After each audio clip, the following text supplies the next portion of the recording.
Мектеп білім айдынындағы үлкен кеме. Сондай тарихы тереңде жатқан білім ордасының бірі Атырау облысы Құрманғазы ауданы Ыбырай Алтынсарин атындағы жалпы орта мектебі.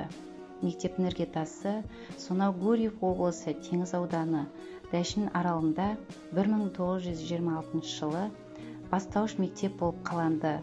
Білім ордасының қазақтың ұлы ағартушы педагогы Ыбырай Алтынсариннің есімімен аталуы біз үшін үлкен мақтаныш.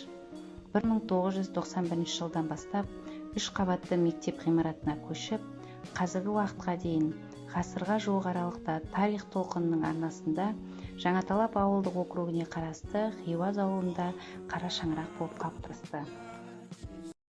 Өткен оқу жылында мектебімізде 656 оқушы, 112 тәрбиеленуші білім алды. 45 түлек мектеп бітіріп, олардың 29-ы ұлттық бірыңғай тестілеуге қатысты. Зұлпықар Мейрамгүл жалпы орта мектепті алтын белгімен, Қуанышұлы Дидар Қасымбекова Арайлым үздік аттестатпен аяқтады.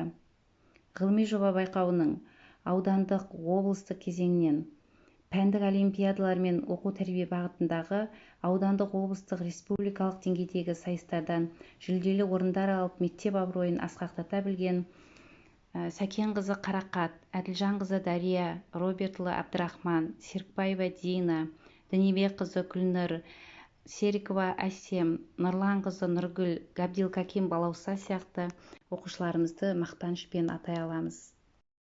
Білім беру жүйесінің қайта жаңартылуы баланың шығармашылық дарындылығын тануға және болжам жасауға жаңа көзқарас талап етуде.